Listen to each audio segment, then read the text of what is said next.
And I said, this is the ideal time to do it. Our medical practice had been destroyed and the patients had all left.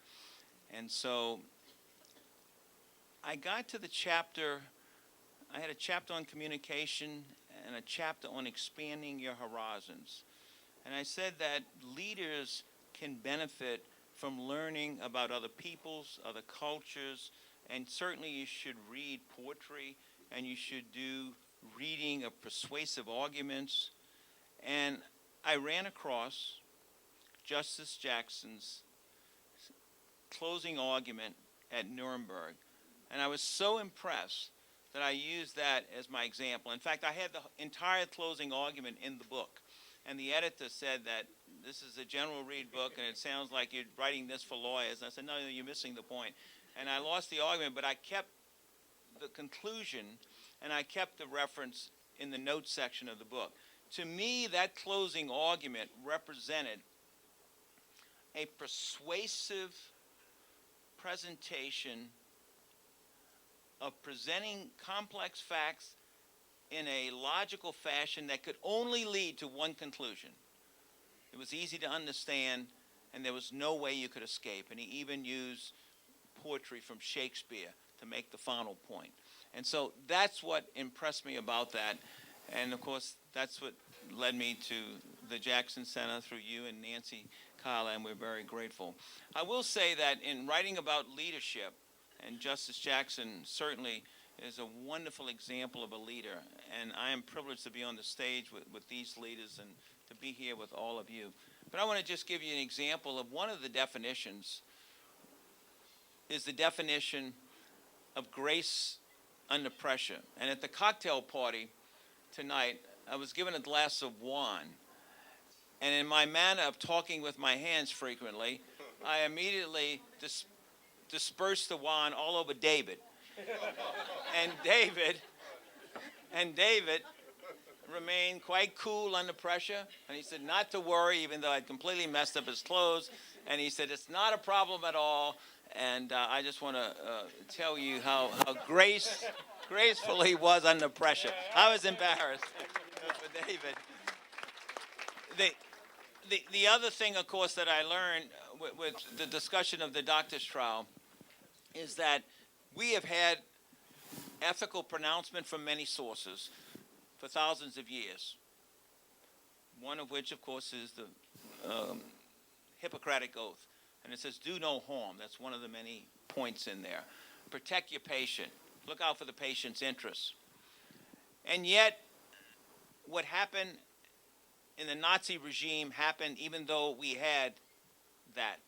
And this so-called experiment, there was no experiments, it was brutal murder under the guise of pseudoscience.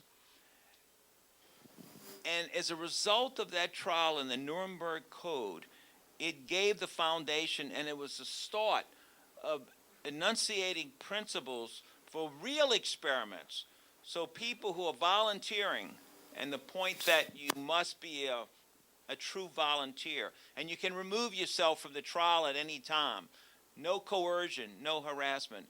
And that really is what liberty is all about, the absence of coercion. It's what freedom's all about.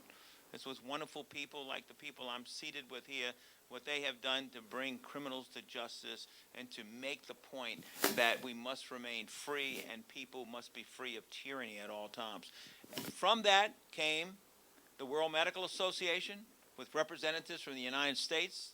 I was privileged to be a representative from the American Medical Association, representatives from the German Medical Association, Israeli Medical Association, French Medical Association, and that code was the Helsinki Code was revised in 2004. Some additional points were made to protect patients in countries, poor countries who are subjects.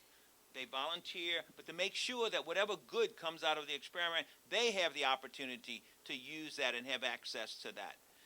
Then the government, we had some things, and you say, well, how can that happen after Nuremberg, what you saw in the Nazi regime, after the admonition, how can that happen? And the Belmont report came out. It was done at the Smithsonian in the Belmont room. The federal government put that together because of the Tuskegee trials.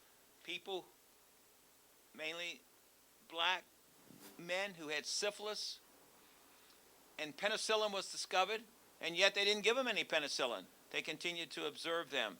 And that should never, ever happen again. And then, of course, we've had other reports that have come out, and what we must strive to do at all times is remember that it doesn't matter how many codes are passed, it doesn't matter how many laws are passed, it doesn't matter how many rules are passed. People have to be leaders and stand up and remain ethical. They have to practice ethical, science-based medicine. And when we have debates, even in our great country, America, we have to remember that we cannot succumb if some decree comes down from Washington and says you must treat a patient a certain way. I must treat my patient the way that is ethical, that's science-based, and in the patient's best interest. I teach the medical students at Tulane. I give them my Palmisano's 6 commandments, and I call it, I give, sometimes I'm invited to give commencement addresses, and I start off, they don't really care what you're going to say. All they want to do is party that day. They have finished their education. They're just really starting their education, and I just look at them, I give them a dramatic pause, and I say sexy. And of course, all the people in the robes in back of me, they get nervous, and all the students stop. They're now, in a moment, it will be MDs. And I say not SEXY, SEC-C, science, ethics, compassion, and courage. And add 2 more, which is do what's in the patient's best interest and do it with the patient's informed consent. So it's a privilege to be with you, and we must always support our government when it does well, and when our government makes a mistake or goes in the wrong direction and leads us on a slippery slope to whatever it might be, because you're old, maybe we should suggest you have euthanasia or whatever, we must always protest that. That's why physicians ethically are not allowed to participate even when the law decrees that somebody will die by lethal injection. Physicians don't participate. It's really a privilege to be with these giants and to be with all of you, and I thank you for all the work you're doing at the Jackson Center. Thank you very much.